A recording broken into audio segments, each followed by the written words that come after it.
परमेश्वर के नाम को महिमा मिले। सबको जय मसीह की। दिए गए समय के लिए मैं प्रभु को धन्यवाद देता हूं और आज हम परमेश्वर के वचन से मनन करेंगे। जो मेरा आज का विषय है, परमेश्वर विश्राम देता है। और विश्राम के विषय में यदि हम देखें, परमेश्वर दो तरह का हमें विश्राम देता है, शारीरिक विश्राम और मानसिक जो हमारे मन का विश्राम है, वो विश्राम भी परमेश्वर हमें देता है। शारीरिक इसलिए यदि शरीर में हम किसी रोग से ग्रसित है और कोई बीमारी हमारे शरीर के अंदर है तो परमेश्वर उसे चंगा करता है। और मानसिक इसलिए अगर हम मन में परेशान है या मन में बोझ लेकर हम जी रहे हैं तो उस बोझ को भी परमेश्वर दूर कर कर विश्राम देता है। उसके लिए परमेश्वर का वचन हमें क्या कहता है, हम मत्ती की किताब उसका 11 और 28 में पढ़ते हैं। हे सब परिश्रम करने वालों और बोझ से दबे हुए लोगों, मेरे पास आओ, मैं तुम्हें विश्राम दूंगा। यहाँ पर परमेश्वर का वचन कहता है कि परिश्रम करने वालों, परिश्रम और बोझ से दबे हुए लोगों। हम देखते हैं परिश्रम एक व्यक्ति अपने जीवन में शांति पाने के लिए, एक व्यक्ति अपने शरीर की चंगाई प्राप्त करने के लिए वो क्या कुछ नहीं करता, इधर उधर जाता है, इधर उधर भटकता है कि उसे विश्राम मिल जाए। मन में कई लोगों को मैंने देखा है कि मन में शांति नहीं है, डिप्रेशन में आकर वो आत्महत्या कर लेते हैं, उनके मन में विश्राम नहीं है। और शारीरिक परिश्रम भी करते हैं, उनके शरीर में जब कोई बीमारी आ जाती है तो उसे ठीक कराने के लिए वो इधर उधर फिरते हैं। बोझ से दबे हुए लोग, मतलब कर्जे में भी लोग दबे हुए होते हैं, बोझ में जो है वो अपने जीवन को लेकर जीते हैं, या फिर कुछ ऐसी बातें उनके मन में होती है कि उस बात को लेकर वो सारी उम्र उस बोझ को लेकर वो अपने मन में चलते रहते हैं। तो ऐसे लोगों को मेरे प्रिय परमेश्वर कहता है कि तुम मेरे पास आओ। ये सब अगर हमें दूर करना है, अपने मन में विश्राम पाना है और बोझ को दूर करना है, अपने शरीर में चंगाई प्राप्त करनी है और मन में हमें शांति प्राप्त करनी है, तो उसके लिए कार्य करना पड़ेगा, हमें परमेश्वर के पास आना पड़ेगा। और परमेश्वर में आने का मतलब है सच्चाई के साथ परमेश्वर के पास आना पड़ेगा। आज हम देखें कलीसिया के लोग क्या करते हैं। कलीसिया के लोग एक कलीसिया को छोड़कर दूसरी कलीसिया में जाते हैं और दूसरी कलीसिया के पासवान से कहते हैं कि मुझे उस कलीसिया में अच्छा नहीं लगा इसलिए मैं यहाँ पर आया हूँ। फिर वो लोग कुछ समय उस कलीसिया में रुकते हैं, उसके बाद उस दूसरी कलीसिया को भी छोड़ देते हैं और फिर वो तीसरी कलीसिया में चले जाते हैं। मैं ऐसा कहना चाहता हूँ, कलीसिया बदलने या पास्टर बदलने से कुछ नहीं होगा जब तक हम अपना हृदय नहीं बदलेंगे, जब तक हम सच्चे मन से परमेश्वर के पास नहीं आएंगे, तब तक परमेश्वर हमारे मन में, हमारे जीवन में विश्राम नहीं देगा। हर किसी व्यक्ति के जीवन में बोझ होता है, हर कोई एक बोझ को लेकर जीता है। अगर हम किसी से उसका हाल चाल पूछे, भाई क्या हाल है, तो वो कहता है कि हाँ मैं ठीक हूँ, लेकिन उस बात को वो नहीं बता पाता। उसके पास फिर भी एक बोझ होता है। आज अरबों खरबों रुपया एक व्यक्ति के पास होगा, अच्छा ऐशो आराम होगा, सोने के लिए एक अच्छा बिस्तर होगा, रहने के लिए एक अच्छा घर होगा, गाड़ी होगी। अगर उसके मन में शांति नहीं है तो ये सब कुछ व्यर्थ है। और शांति हमें परमेश्वर की ओर से मिलती है जब हम प्रभु यीशु मसीह के पास आएंगे। जैसा परमेश्वर यहाँ पर बुलाता है कि मेरे पास आओ, मेरे पास आओ। आज अधिकतर सेवक विश्वासियों को अपने पास बुलाते हैं। अपने पास बुलाने की वजह हमें लोगों को यीशु के पास बुलाने के लिए आमंत्रित करना है कि यीशु मसीह के पास आओ तो वो तुम्हें विश्राम देगा। सारे रोगों से, मन की शांति से परमेश्वर है जो विश्राम देने वाला परमेश्वर है। हे सब परिश्रम करने वालों, आज अगर हम प्रभु में होकर भी बोझ में जी रहे हैं, अगर आज हम प्रभु में होते हुए भी हमारे मनों में बोझ है, तो हमें जरूरत है कि हम सच्चे हृदय के साथ परमेश्वर के सम्मुख जाए, प्रभु के पास आए। परमेश्वर है हमें विश्राम देने वाला प्रभु है। अब हम एक ऐसे व्यक्ति के बारे में देखेंगे जिसका नाम बड़ा प्रसिद्ध था, प्रतिष्ठित था, और उसका नाम बहुत एक ऊंचा था, एक ऊंचे पद वाला व्यक्ति था। लेकिन उसके जीवन में भी एक समस्या थी। हम निकालेंगे दूसरा राजा उसकी 5 अध्याय, यहाँ पर लिखा हुआ है दूसरा राजा 5 की 1 में, आराम के राजा का नामान नामक सेनापति अपने स्वामी की दृष्टि में बड़ा प्रतिष्ठित पुरुष था। यहाँ पर नामान के बारे में लिखा हुआ है कि वो बड़ा प्रतिष्ठित था, मतलब उसका एक ऊंचा नाम था, एक प्रसिद्ध व्यक्ति था, लोग उसकी प्रशंसा करते थे। और लिखा हुआ है क्योंकि परमेश्वर ने उसके द्वारा अरामियों को विजयी कराया था। वो जिस भी युद्ध में सेना नायक बनता था, सेना का नेतृत्व करता था, उस युद्ध को वो विजयी कराता था, विजयी होकर आता था। इसलिए नामान अपने स्वामी की दृष्टि में बड़ा एक प्रतिष्ठित व्यक्ति था। लेकिन यहाँ पर लिखा हुआ है वह सूरवीर था। उसके बारे में लिखा हुआ है कि वह सूरवीर था, मतलब इतनी ताकत उसके अंदर थी कि जब वो युद्ध में जाता था, युद्ध करने के लिए तलवार चलाने में वो इतना निपुण था और युद्ध करने में वो इतना निपुण था कि आधे शत्रु तो नामान का नाम सुनते ही भाग जाते थे, सरेंडर कर देते थे, आत्मसमर्पण कर देते थे। एक इतना सूरवीर व्यक्ति था नामान। लिखा हुआ सूरवीर था, लेकिन उसके बाद हम पढ़ते हैं परंतु वह कोढ़ी था।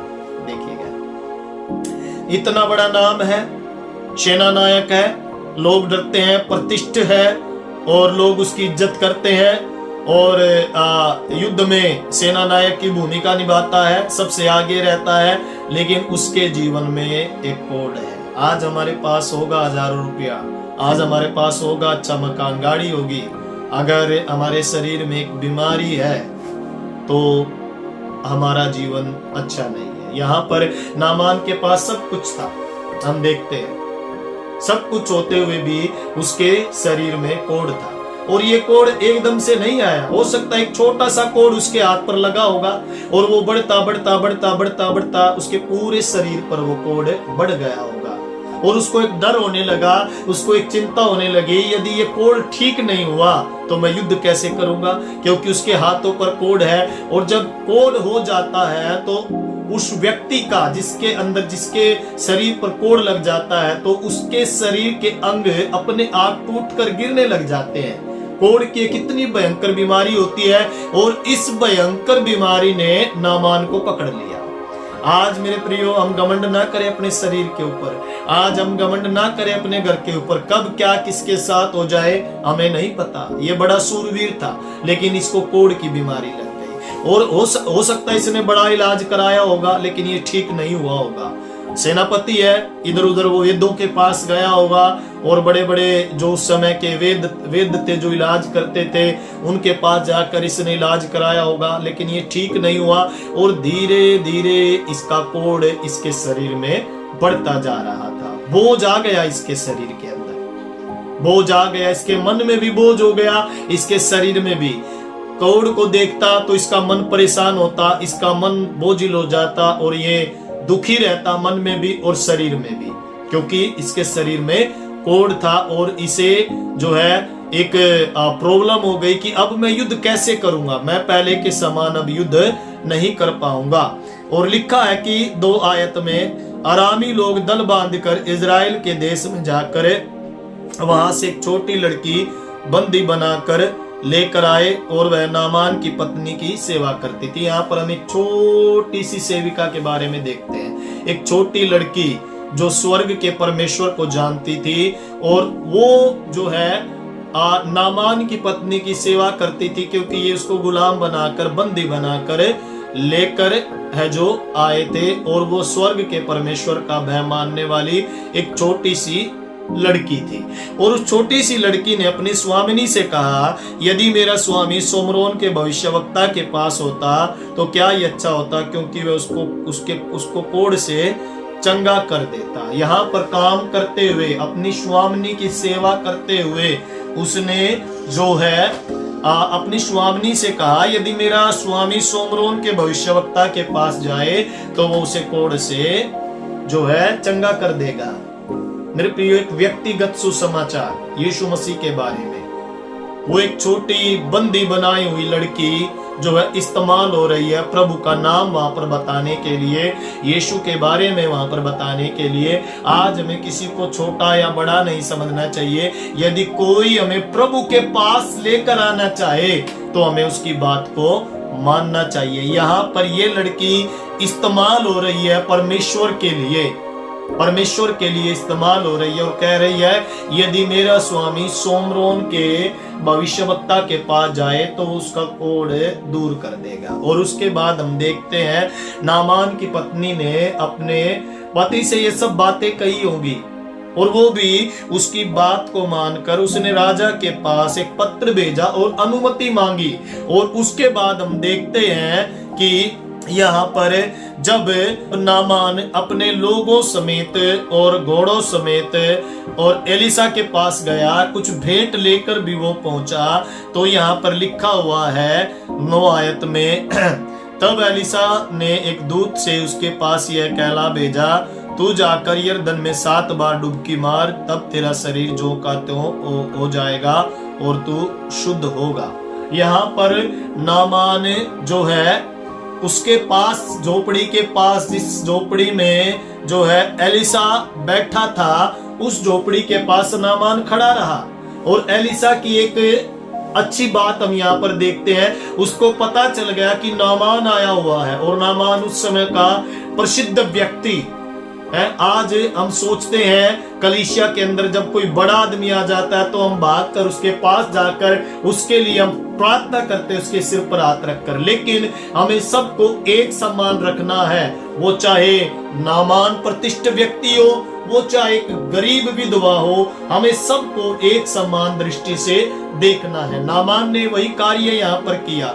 वो उठकर एलिसा ने यही कार्य किया। वो उठकर नामान के पास नहीं गया, नामान के पास वो नहीं गया और अपने जो एक सेवक से कह दिया कि जाकर बोल दे कि यरदन नदी में 7 बार तू डुबकी लगा लेना तो तू चंगा हो जाएगा। अब यहाँ पर हम देखते हैं नामान क्रोधित हो गया, गुस्सा हो गया और कहने लगा मुझे तो ऐसा जो है प्रतीत था, मैं ये सोच कर आया था कि एलिसा बाहर निकल कर आएगा मेरा नाम सुनकर और मेरे कोढ़ के स्थान पर हाथ रखकर प्रार्थना करेगा तो मेरा कोढ़ जो है शुद्ध हो जाएगा। क्या हमारे वहां पर जो नदियां नहीं है, इससे भी अच्छी नदियां हैं। लेकिन नामान ने एलिसा ने एक मटमैली नदी में नहाने के लिए मुझे डुबकी लगाने के लिए बोला है। यरदन नदी उस समय मटमैली थी, इतना अच्छा पानी उसका नहीं था। उस नदी में मैं डुबकी लगाऊंगा? क्रोधित होकर नामान चल पड़ा। कई बार हमारे जीवन में भी क्रोध आ जाता, हम भी झुंझला जाते हैं और गुस्से में आकर हम लोग अनाप शनाप बोलने लग जाते हैं। और गुस्से में आकर नामान वहां से चल पड़ा। रास्ते में जाते हुए उसके एक सेवक ने कहा कि स्वामी, मैं तो एक छोटा सा सेवक हूं, छोटा मुंह बड़ी बात है, एक बात मैं आपसे बोलना चाहता हूं। नामान ने कहा बोलिए, क्या बोलना चाहता है? गुस्से में आकर उसने कहा यदि जो है एलिसा तुझसे कोई बड़ा काम कराने के लिए बोलता तो क्या तू नहीं करता? आज तक तू इधर उधर घूम रहा था, इस बोझ को लेकर, कोढ़ के बोझ को लेकर तू घूम रहा था, और वो यदि कोई बड़ा काम करने के लिए बोल देता तो तू क्या नहीं करता? उसने तो एक बस 7 बार डुबकी लगाने के लिए बोला, लगा कर देख ले, क्या पता तेरा कोढ़ ठीक हो जाए। तब जाकर नामान के दिमाग में बात घुसी और वो यरदन नदी के पास गया और सेनापति प्रतिष्ठित अपने कपड़े उतारे। परमेश्वर उसका घमंड उतारना चाहता था। घमंड कपड़े उतार कर यरदन नदी में गया। हो सकता उसके सारे सैनिकों ने, सेवकों ने उसको बिना कपड़े के देखा होगा। घमंड, जब एक व्यक्ति के जीवन में घमंड आता है तो परमेश्वर उस घमंड को उतारता है, क्योंकि घमंड में आया हुआ व्यक्ति जो है ना, वो फिर अपने में ही मस्त रहता है, वो सबसे अलग रहता है। नामान भी ऐसा ही था, प्रतिष्ठित था, सब कुछ था, है, घमंड से भरा हुआ था, किसी से अच्छी तरह बात नहीं करता था, गुस्से में रहता था। एलिसा ने कहा 7 बार यरदन नदी में जाकर डुबकी मार। मारने की वजह झुंझला उठा और का जो है कहने लगा कि हमारे वहां भी बहुत अच्छी नदियां हैं, मैं वहां पर जाकर जो है डुबकी लगा लूंगा, लेकिन यहाँ पर मैं डुबकी नहीं लगाऊंगा। घमंड, परमेश्वर उसका घमंड जो उतारना चाहता था। जब उसने अपने कपड़े उतारे तो उनके साथ उसका घमंड भी उतर गया और वो नदी में जा उतरा। मेरे प्रियो, मैं आप लोगों को एक छोटी सी कहानी इस संदेश के माध्यम से सुनाना चाहता हूँ। एक बार एक चूहे ने एक व्यक्ति के हीरे को निगल लिया। और उस व्यक्ति को पता चल गया कि मेरे हीरे को चूहे ने निगल लिया है, और उसने उसे पकड़ने का प्रयास किया लेकिन पकड़ नहीं पाया। उसने फिर एक शिकारी को जो है कहा कि उस जो है चूहे को पकड़ कर लेकर आ, क्योंकि उसने मेरा बेशकीमती हीरा जो है निगल लिया है। उसको बोला गया, वो शिकारी उस चूहे को ढूंढने के लिए गया तो वहां पर क्या देखता, बहुत सारे चूहे एक दूसरे के ऊपर चढ़े हुए हैं, एक दूसरे के ऊपर कूद रहे हैं और अपनी ही मस्ती में मशगूल है। लेकिन उन सब से अलग एक चूहा बैठा हुआ है। जाकर शिकारी ने जो सबसे अलग चूहा बैठा हुआ था उसको पकड़ लिया और पकड़कर उस व्यक्ति के पास लेकर आया और बोला, इस चूहे ने तेरे हीरे को खाया है। और जब उसको मारा गया तो हीरा निकला। तो उस व्यक्ति ने पूछा कि आपको कैसे पता चला इतने चूहों में कि इसी व्यक्ति ने मेरे हीरे को निगला हुआ है? बोला कि ये जो है ना, इसको हीरा मिल गया, इसके अंदर घमंड आ गया, इसलिए सबसे अलग बैठा हुआ था। जब हमारे पास पैसा आ जाता है और थोड़ी सी प्रतिष्ठा हमारी हो जाती है, हमारा नाम हो जाता है, तो हम भी एक दूसरे से बात करना बंद कर देते हैं, अलग रहते हैं। हम सोचते हैं कि हम ही सब कुछ है। वो चूहा भी सारे झुंड से अलग बैठा हुआ था। अगर झुंड में होता तो मजाल उसकी वो मिल जाता, नहीं मिलता। लेकिन एक हीरा निकल कर सबसे अलग बैठा हुआ था। मेरे प्रियो, आज मैं कहना चाहूंगा, हमारे पास चाहे सब कुछ आ जाए, धन आ जाए, दौलत आ जाए, हमें मिलकर रहना है। परमेश्वर की उपस्थिति में हमें बने रहना है, एक दूसरे के लिए हमें प्रार्थना करनी है। अलग होकर हम कुछ नहीं कर सकते। नामान जो है प्रतिष्ठित पुरुष था, थोड़ी सी बात के ऊपर झुंझला उठा और जब अपने कपड़े उतारे, उसके सेवकों ने भी उसके उस कोढ़ के शरीर को देखा होगा, वो लज्जित हुआ होगा, उसका घमंड टूटा होगा जब उसके कोढ़, वो सारे शरीर पर जब कोढ़ लगा हुआ था। और वो जब डुबकी उसने लगाई, एक डुबकी लगाई, चंगा नहीं हुआ, दूसरी भी लगाई, फिर भी नहीं हुआ। ऐसे करके उसने छठवीं डुबकी मारी, तब भी चंगा नहीं हुआ। लेकिन विश्वास के साथ वो डुबकी मारता गया, विश्वास पैदा होता गया। जब सातवीं डुबकी लगाकर बाहर आया तो लिखा है उसका शरीर एक बच्चे के समान हो गया, ठीक हो गया। हे बहुत से थके दबे हुए लोगों, मेरे पास आओ, मैं तुम्हें विश्राम दूंगा। परमेश्वर ने नामान को विश्राम दिया जब परमेश्वर के नाम से उसने यरदन नदी में डुबकी लगाई और नामान परमेश्वर के पास आया। गया तो वो एलिसा के पास था कि एलिसा मेरे लिए प्रार्थना करेगा, लेकिन एलिसा ने कहा जाकर डुबकी मार ले। आज हम भी ये ना सोचे कि हम उस जगह पर, मैंने कितने लोगों को सुना कि वहां पर जाकर हमें चंगाई मिलेगी। मैं कहना चाहता हूं, इधर उधर जाने की वजह, जिस कलीसिया में आप जा रहे हैं उस कलीसिया में जाकर आप प्रार्थना कीजिएगा और आराधना कीजिएगा और सच्चे हृदय के साथ परमेश्वर को ढूंढिएगा। परमेश्वर वहीं पर आप लोगों को विश्राम देगा, परमेश्वर वहीं पर आप लोगों को आशीष देगा। भटकने की जरूरत नहीं है, हमें भटकने की जरूरत नहीं है। आज दुनिया के लोग जो है विश्राम पाने के लिए इधर उधर भटकते हैं। परमेश्वर ने हमें एक स्थान दिया आराधना करने के लिए, हमें उस जगह पर जाकर आराधना करनी है, प्रार्थना करनी है। परमेश्वर वहीं पर हमें विश्राम देगा। प्रभु को हमें ढूंढना है। बहुत से थके दबे हुए लोगों, प्रभु के पास आओ, प्रभु विश्राम देना चाहता है। नामान कोढ़ी प्रभु के पास आया, घमंड टूटा, प्रभु ने उसको चंगा किया। खुश होकर वो भेंट लेकर एलिसा के पास गया। आज हमें भी उस परमेश्वर को ढूंढना है और अपने जीवन में हमें विश्राम पाना है। अगर अभी तक आप लोगों ने विश्राम नहीं पाया तो आज समय है विश्राम को प्राप्त करने का, आशीष को प्राप्त करने का। मैं आपके लिए प्रार्थना करना चाहूंगा। पिता परमेश्वर, मैं धन्यवाद देता हूँ, आज हमने तेरे वचन में प्रभु जी सीखा है। बहुत से थके दबे हुए लोगों, मेरे पास आओ, मैं तुम्हें विश्राम दूंगा।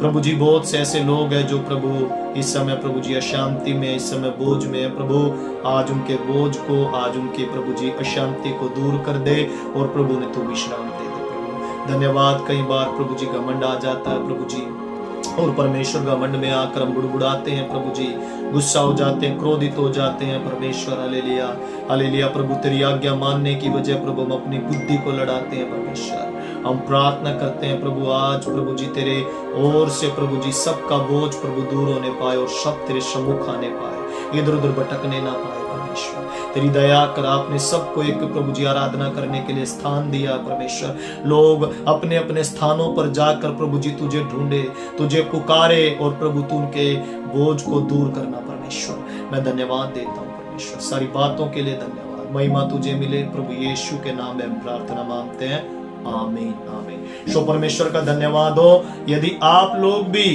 प्रार्थना कराना चाहते हैं तो स्क्रीन के ऊपर एक नंबर दिया गया है, आप उस पर कांटेक्ट कर सकते हैं। हम आपके लिए जरूर प्रार्थना करेंगे। God bless you. प्रभु आप सबको आशीष दे।